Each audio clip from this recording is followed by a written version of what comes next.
Happy Monday, gamblers, diehards, degenerates of all ages. Welcome back to the Die Hard MMA podcast. As always, your boy Clint on the mic. It's Monday, baby. There may be no UFC this week, but that doesn't mean that we won't have a show. How is everybody doing? We are coming off of UFC Vegas 79 and whoo, what a card. I mean, we don't usually do the whole like recap show thing. Honestly, I wish I had more time. I would totally do a recap show for every single episode. That would be a lot of fun. Maybe one day when I get to take the podcast on the road and go full time with this bad boy, maybe then I'll be able to do a recap episode. But it works out beautifully that we've got a free night for a free episode on a night that was insane as UFC Vegas 79, because now we get to kind of talk about everything, right? Like, we're just going to hang out. It's just me and you, me and the chat. We're going to have a good time this evening, and then we're going to call it quits. I'm going to go get my daughter some dinner and take her for a walk probably, and just kind of kick my feet up this week. I know there's Contender Series. I know there's a PFL card. But folks, unfortunately, I didn't have time to study either of those. I was about waist deep in fireball and misery on Sunday because of what happened to my poor Vikings.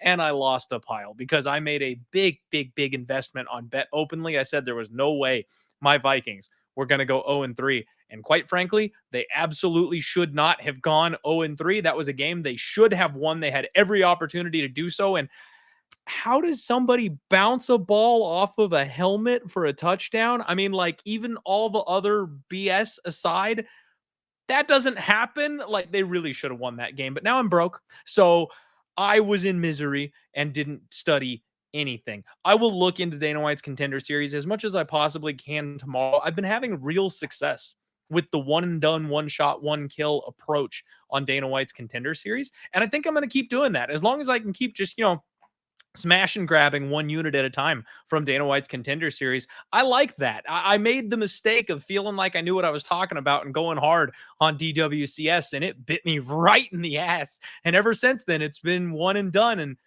that's worked out pretty nicely. So I think I'll keep doing that. But watch out, obviously. Twitter, Instagram, I'll post my stuff if I make a play tomorrow night. I'm sure I'll find something I like in the PFL because I'm a sucker. I love a good PFL card. Bellator, PFL, there's always something that entices me to get involved on that. But tonight, like I said, it's just us. We're just hanging out.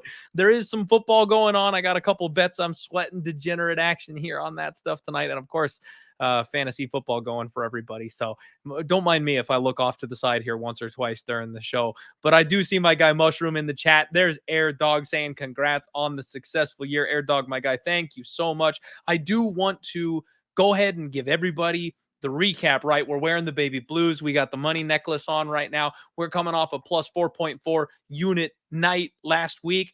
You love to see it, especially on such a chaotic card. How we walked away with any money is beyond me. We will talk about it in just a second. But the big thing is we're back up scratching onto that 90 unit mark, folks. We're plus 89.76 units in 2023. We are knocking on that door again of a 100 unit year. I want it. I can taste it. I can smell it. The reads are on. We're getting the lucky bounces when we need them. I want to break that 100 unit profit mark. I've never done it before, and I'm hungry for it. I'm hungry. So the update includes my awful minus 12 unit UFC 293, which was by far my worst card of the year. Got absolutely destroyed, but we turned it around right away with back-to-back smash and grabs. Dana White's Contender Series week 6, week 7. Got a plus 9 units on Noche UFC with the Die Hard PRP parlays. And then last night with the plus 4.4 unit win.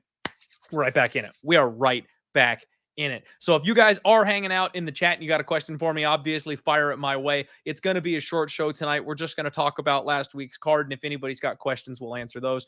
Of course, if you're listening to the show later on or in the future and you get in your comments down below, I will try to go back and address the comment section here on this one, but it's going to be a quick show tonight. It'll just be a quick little you, me, and us type of show this evening. So what happened at UFC Vegas 79? I mean, we started out the night with the lock of the week, Tomaras Vidal, just getting worked by Montserrat Rendon. I mean, it was a split decision. It was a relatively close fight. She did well with the leg kicks, but I talked about it, man.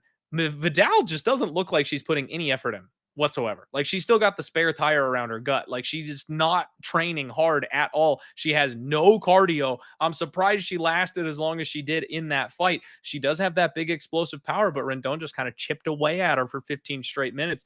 And it was a pretty easy decision win. The experiment of having Chris Lieben, UFC trained fighter, being a judge cage side here for this one, he was the only one that scored it for Vidal. So I mean, yeah, he was giving her credit for the power strikes and for the leg kicks, and I get that. I do think there's an argument to be made there for that, but at the same time, it's like, yikes. Like, that's your first scorecard that you turned in, was saying Vidal beat Rendon.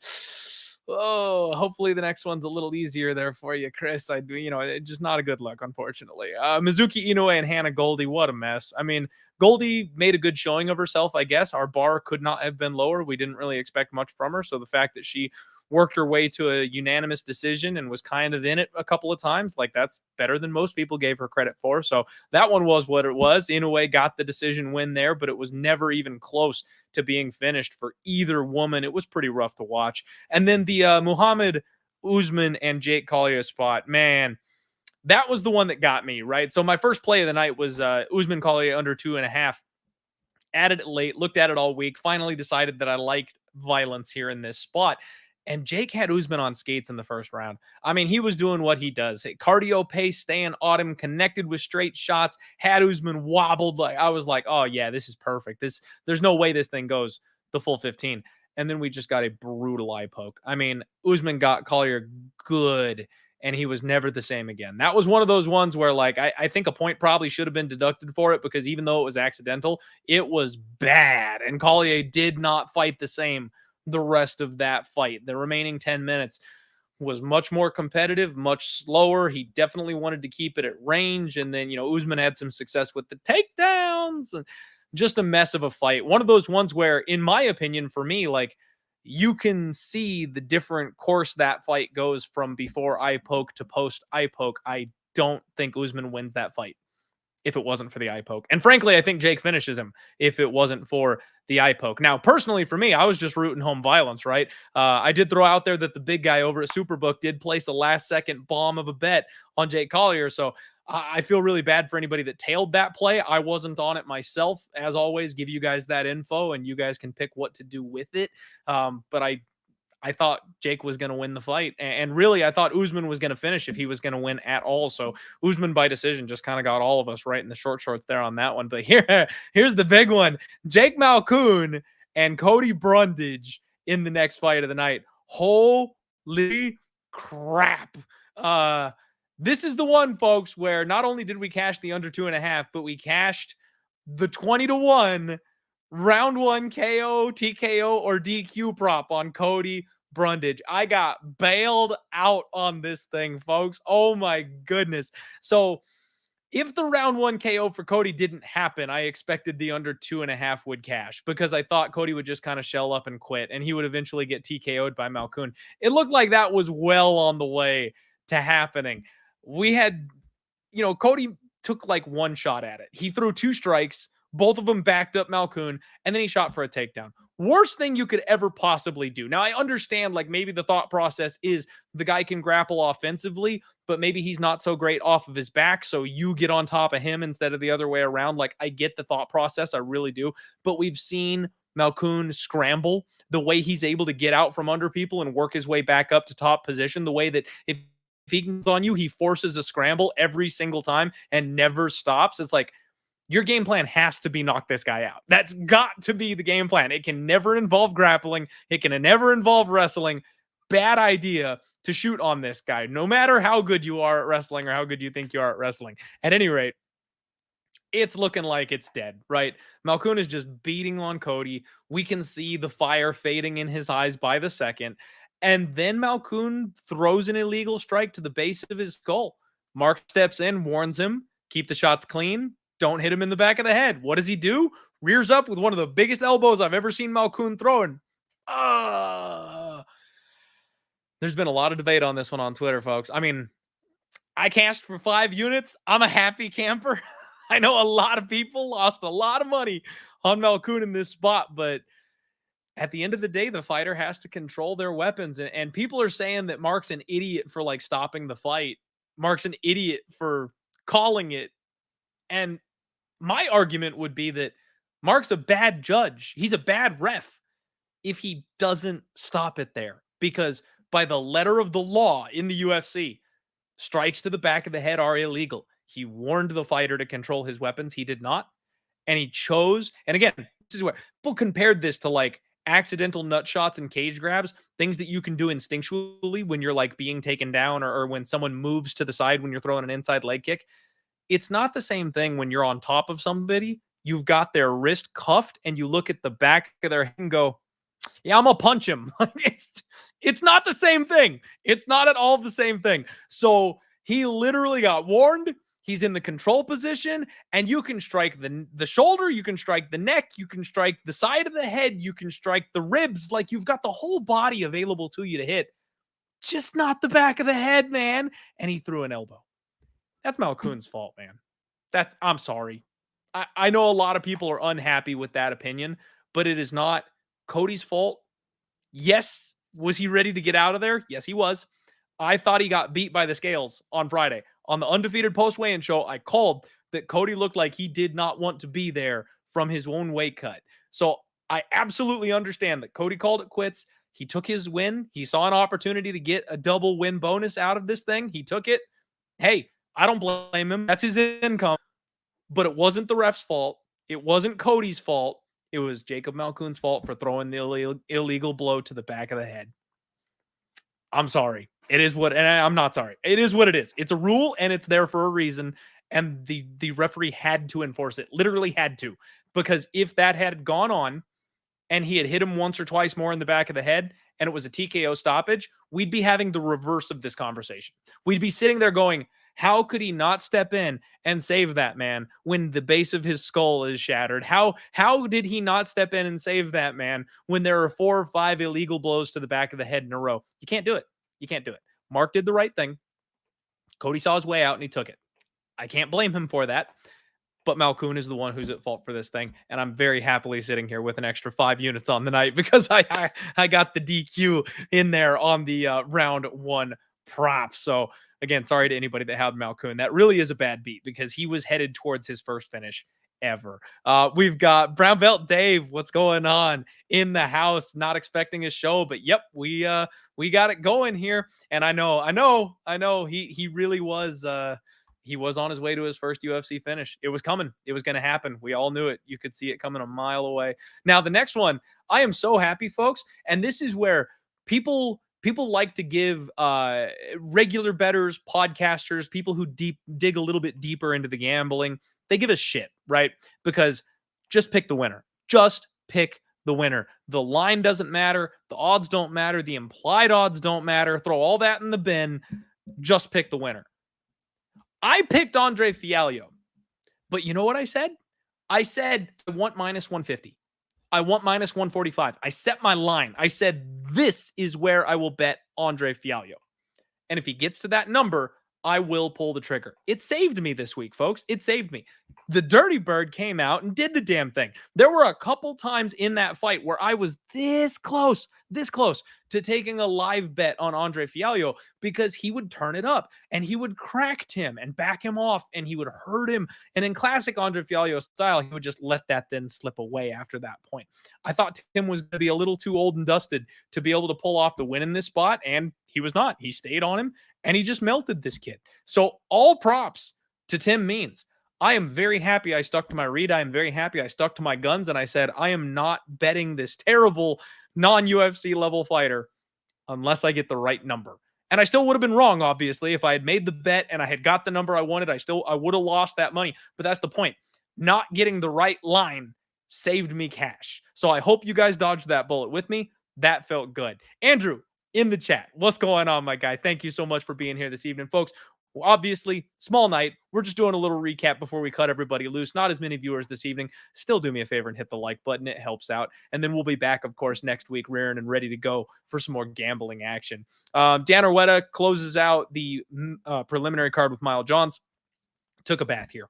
This was one of my bigger bets on the night. This is one of my more confident bets on the night. Had a 3.3 unit investment here on Daniel Arwetta. I really thought he was going to be able to put on a pace that Miles Johns could not keep up with. And I've got to give nothing but props to Miles Johns. I knew he was going to be the better striker. We knew he was going to hit harder. He was going to be more explosive, but we've seen him fade. We've seen him get tired. We've seen him collapse down the stretch. And that's always what I thought would happen here. I knew Arwetta was going to be at the striking disadvantage. I knew he was going to have to walk through some punishment, but he would eventually get this man down and eventually he would break him. And it just never happened. He kept walking forward. He kept zombieing his way in there. He kept looking for the takedowns. Props to him for the toughness. How he survived some of those shots, I have no idea. He took a beating that night. Really tried to win that fight for me. But at the end of the day, I just have to tip my cap. I was wrong. I was wrong about Miles Johns, and he absolutely showed out. Anybody that took that bet on Miles Johns, that man fought for your money, and that was just a gorgeous performance by him. Nothing but respect. So the main card, Ricardo Ramos kicks off. We got money on Charles Jourdain, and we got that round 3 sprinkle because, of course, Ramos is a breakable guy. He's a guy that's going to slow down and get tired in a battle. But Jourdain wanted one thing and one thing only. He had no all guillotine. And he's been, I kind of got on him a little bit for the guillotine. He'll jump Gilly, he'll play from his back, and he doesn't have the greatest takedown defense. And quite frankly, I thought I was on my way to losing another bet here in this spot because I laid minus 135 on Charles Jourdain. I thought he was going to lay on his back and end up getting grappled and tire out, not be able to get back up to his feet, and then get us in a very sketchy position. But I think he knew something because he just kept looking for that neck. And it was the second, maybe the third time he freaking got it. And submitting a guy like Ramos, that's not an easy thing to do. Wearing him out and nuking him deep in the fight when he's tired and he's not the same guy, I would argue that might be easier to do than tapping him. This was a gorgeous performance by Charles Jourdain. And you know what? When Charles got to the UFC, I kind of circled this kid and I was like, he's raw. He's raw. But if he turns that quarter, he's going to be something. He's going to be dangerous. He's going to be a star. And he's going to be good. And then over the last couple years, he just hasn't quite gotten there. He hasn't quite put it together. He hasn't quite turned that corner for me. And I started looking to bet against him instead because he doesn't use his brain the way I want him to. He doesn't play the game. He's not going to actually go out there and win the fight the way that you need him to if you're going to trust him with your money. The last 2 fights, he's started to. I think I'm all back in on the Charles Jourdain train, folks. Like, I was on it. I jumped off it, and I think we're going to go ahead and turn it around and get right back on it here at this point. It's Jourdain season, baby. He's flying the flag up there with Mike Malott in Canada, and he's got a chip on his shoulder, too. The fact that nobody in Canada really likes or cares about him, he's taking that personally. I like it. I think we're going to ride with Charles Jourdain a little bit more often moving forward. Andrew, my guy, saying, Clint, you are the man. Best MMA talk on YouTube, bro. Thank you so much, Andrew. I really appreciate the kind words, the compliments, you guys being here and showing love, especially on a Monday night when there's not even any fights to really talk about. That's the absolute best. If you guys want me to do these types of shows where it's more just like back and forth talking current events, I had that fiasco of a side gig podcast that I started with our guy. Well, not anyway. Anyway, I'm not going to mention his name, but that didn't go well. That podcast isn't happening anymore. But if you guys want me to do some kind of a like news and chat type of show, let me know. These never get all that many views, obviously, because we're so heavily focused on the gambling and the betting content. That's 90% of what we do. And obviously the views drop off a cliff when we're not doing that. So if that's something you guys would support, if that's something you guys want more of, maybe I can bring it to you. We'll see. I got to make sure the time investment is worth it. You know what I mean? If you guys definitely want more of something like that, then jump in the comments after the live stream. Let me know if I can maybe work with you here. So next fight on the card, Battle and AJ Fletcher. Woo! Boy, another bullet dodged. I leaned all week, kind of dog or pass. I felt like it was too big of a price to pay on Brian Battle. I did pick him to go ahead and win the fight, but I kind of thought AJ was like sneaky live. Brian Battle just keeps surprising me, man. He got his ass beaten in the first round. I was ready to jump again. I was ready to jump in live because I thought AJ Fletcher would just kind of keep doing what he was doing. He had a big first round, hit him with a huge elbow that dropped him. I mean, it really looked like AJ was doing the damn thing. And then out of nowhere, Brian Battle goes, you know what? We're going to change this up. And he decides to go to the grappling. Instead of using that height and reach advantage, which he was struggling with, he goes, I can just out grapple this guy. And the guy who I thought was going to have the wrestling advantage got put on his back and, in fact, got styled on. It was wild. Brian Battle is legit. And I've talked about him being too big. I think the weight cut is kind of problematic for him because of his size, and I don't know if he can keep it up over the course of his career. But man, as long as he can keep this weight cut going and get down to this weight class, he's going to be a problem at 170. I love me some Pooh Bear. Let's go Brian Battle, but apparently a missed opportunity to buy low on him live, or I didn't even think about the sub prop, quite frankly. So props to anybody that cashed tickets there. Michelle Waterson, my God, she came out guns blazing in this fight. I mean, her whole thing was she was like, I'm not, she, I guess, talked to the referees and got an idea of what they're looking for. And she's usually very measured, very paced. And quite frankly, guys, you look back over the course of her career, it's a ton of split decisions. It's always boring. It's always low volume. I kind of think that's been protecting her, because if she doesn't fight that way and she comes out and forces a firefight like this, apparently she can't survive in that firefight. She doesn't get any respect in her strikes. She's not strong enough. She doesn't hit hard enough. And she got destroyed. I mean, it was brutal to watch Marina Rodriguez do this to her. She was kneeing her in the ribs. And between rounds, Waterson was like coughing up blood. I mean, it was, I don't know what the ref took so long to get in there for. I really don't. I felt like that fight could have been stopped a whole hell of a lot sooner. Props to Michelle Waterson for having the gumption to get back out there and keep on trying and keep on staying in that fight and trying to bring it to her. But damn, man, like we could have seen 3-4 minutes less of that fight, in my opinion. Co-main event, though, it gets interesting again. We cashed a nice 3-unit bet on Bryce Mitchell. Thug Nasty gets us on the board. Weird fight, man. Weird fight. So, I mean, first off, he comes out and throws the Bible up for everybody, screaming freedom at the top of his lungs. That's a way to start a UFC fight. That definitely happened. And then he proceeds to get his ass beat for the first round. Now, there's a judge out there that gave a 30-27 scorecard. As a Bryce Mitchell backer, I appreciated the unanimous decision, but I do think that was a very questionable scorecard. I thought there was an argument that maybe Bryce got the first round with his dominant position there at the end, but you think about it, and he really just got his ass beat. He took way too many big power shots. I'm not sure that's something that you can argue very strongly. Round 2 and round 3, on the other hand, he got to work. That was where Bryce did what Bryce does, and he just kept on chasing those takedowns. He got the back control we wanted. He got the top position we wanted. Some of those transitions, holy crap, like his hips do things people's hips aren't supposed to do. There was one spot where he went from bottom control to side, like off to the side, where usually someone will like shake you off and reverse and get on top of you where you're on your back. But instead of that happening, somehow he managed to squiggle to the point that he ended up in full mount. I have no idea how he did that. And I literally tweeted, I was like, hips don't do that. Like, I have no idea how Bryce Mitchell pulled that move, especially against somebody who's as good as Dan Ige is. That was very impressive for him to pull that move. And as somebody who made money on Bryce Mitchell, I don't know how the fight didn't get stopped. Like, his eye was completely swollen shut. You can't tell me that he could tell you how many numbers you're holding up between rounds if you covered his good eye. There's no way they actually checked him for his vision in this spot, because if they had, they would have stopped the fight. That eye was swollen completely shut. Are we missing something? Like, maybe there's straight up a rule out there that we just don't know about, that it doesn't matter as long as you've got one good eye these days. Because I swear, like, we've had a couple different fights in the last year or two where one eye has been completely shut. The fighter lies and says they can see, and the doc's like, yep, okay, get on back in there, kid. Like, It just keeps happening. So I'm not going to rely on swollen eye stoppages anymore because it doesn't seem like a thing that the doctors or the UFC are interested in letting happen.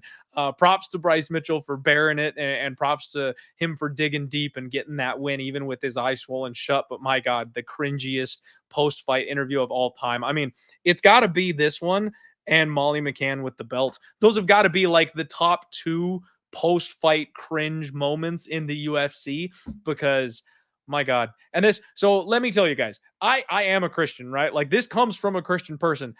Bryce Mitchell's not the guy you want carrying the flag for you. Like, when the guy who doesn't believe in gravity is claiming your faith, it's like, sit down, hey, buddy, sit down, please sit down. Like, you're not helping us here. He's absolutely insane. And somebody on Twitter was getting on me. They were like, oh, he's just speaking his mind and that's frowned on. It's like, no, he's fucking batshit crazy, and that's what's frowned on. I don't know what to tell you. The less Bryce Mitchell we get on the mic, probably the better. Michael Bisping took that mic away and walked out of there, and that was I liked that he was trying to send a good message, thoughts and prayers for the people that are in Hawaii. He wanted Danny to get a pray with him. That part, totally fine with that. But it was the other psychotic things under the radar that I was not okay with. And I think the UFC is probably good to keep away from him on their microphone with their logo. And then, of course, this one, folks, I've got to take credit for this. And by credit, I mean, my bad. The way this card was going, with all these insane things taking place, I tweeted out, I was like, look, something's going to go wrong in this fight card. And when nothing crazy happened on Michelle Waterson and Marina Rodriguez, I was like, it's the main event of the co-main again. Then something crazy is going to happen. There's no way this fight card, with how stupid and insane it's been, there's no way it ends normally. And we just shut the door and keep on going. Something else is going to happen. Thank God I got the live bet in on Gamrot. I took a shot on Gamrot. It looked like his pace was starting to get to Fiziev. He started to have a little success with the takedowns, and that was enough for me. I was like, okay, if we start seeing the grappling work on him, that's what I needed to see. I leaned towards Gamrot all week, but I wasn't ready to pull the trigger until I saw him actually start being effective in the cage against Fiziev. And I got it by like a minute and a half. I mean, I got it between rounds. At the 2-minute mark of round 2, Fiziev's knee pops, and I feel so bad for him. I mean, I don't want to cash a ticket on an injury. I hate injuries. We don't want these fighters being out for, missing a year and a half of their primes, nursing something that goes wrong. Like, you never want an injury. Those are the worst possible situations, especially as a fan of the sport. Like, you want to see these guys in there. You want them to make money. You want them to move their careers. And they can't do that if they're nursing, especially something like this, where it's like an injury that was an accidental. It's like a soft tissue injury in football, right? Those are the worst. They're always the worst. They take the longest to heal from and recover from. I hope Fiziev is good. I hope he makes a speedy recovery. I hope he comes back to us quickly. I am happy to make a little bit of cash, but that's just never the way that I want to do it. I mean, I'll take the 20-1 DQ win over the injury TKO anytime. But yeah, I mean, for such a wild night, coming away plus 4.4 units, I couldn't be happier. It's one of those nights where people just get absolutely buried on because you're right and you still lose. You know what I mean? Like, the people that bet Malcoon, like they could have played that fight however they felt like it, and they were probably 1000% correct about it, but the bookies took their money anyway. So I feel very fortunate to have stacked a couple of chips here on this particular card. Let's just take a look, because we've got Dana White's Contender Series tomorrow night. I have yet to even look at it. Not something I've even glanced at, I'll be honest with you guys. So you got to keep an eye on the social media for any plays. Same thing with PFL. I actually didn't even know the PFL had a card until right before podcast kicked off. I saw a tweet about it. So I will look into that one over the course of the week. But we've got this break week, and then we come back to Grant Dawson versus Bobby Green, the return of B. Joe Pfeiffer, Drew Dober, Morono versus Buckley, Alexander Hernandez, my old nemesis, Felipe Lenz is back. Like, that's going to be another one of those down and dirty type of cards where we can probably find a couple nasty, greasy props to sink our teeth into. It'll be a fun one to go ahead and take a look at here. And then after that, we have looks like another Vegas card before we get into any like pay-per-view stuff or anything like that. So I am very pleased to have the week off. And I will tell you guys, those of you who are listening, next week we will have our guy from the Club and Sub podcast, John Stargarian, is going to make his return to the podcast. He'll be joining us to break that one down. And then the next UFC Vegas card, we'll get Mike, the Couch Warrior podcast, is going to make his Die Hard debut. And then for UFC 294, we will have none other than our guy Liam Picks Fights on the podcast for that big pay-per-view card. So I'm very excited. We got some great guests coming up the next couple of weeks. We've got some fun fights coming up the next couple of weeks. I got to get my ass studying, but I won't lie to you. The brain rest this week, just being able to watch some preseason hockey, just being able to watch some football tonight, and just not sweating about, burning with 15 plus hours watching tape to study for it. Man, these 8-week stretches, I love them. Come Saturday, it's a good thing we've got PFL, because I'll be cranky with no MMA to bet on. I really will. I can't miss a week having no mixed martial arts. It's part of my routine. It's embedded into me. It feels good to get the brain rest for about 4 days, and then I'm back to wanting it back. So it'll come back around on like Wednesday, Thursday. I'll be like, man, I should be watching tape right now. So we'll get right on back into it. You guys watching this show, this episode specifically, y'all are the real diehards. You're the ones that support me. You're the ones that are with me. Even if football's on, even if there's no UFC, you're still hanging out here on the show with me. Y'all are the real ones. Thank you all so much for the love and support this evening. I'm not seeing a lot come in through the chat here today, so I hope you guys kick some serious ass out there with your degenerate gambling. And I'm not even going to bother running all the promos and shit like that for you guys. We do that every single week on every single pod. You guys don't need it tonight. We'll do a quick smash and grab, 30 minutes, and get out of here. You have a wonderful week. Enjoy the rest. I hope you're protecting those bullets in your bankroll. Safeguard that stuff, man. Don't go crazy on this week where we don't have a UFC card. We want to definitely try to keep on that upward trajectory. 100 units. We're coming for it this year, baby. We're coming for it. Thank you all so much for being here, and let's roll. Does anybody else have any other stupid questions for me tonight? Thank you. Have a good night.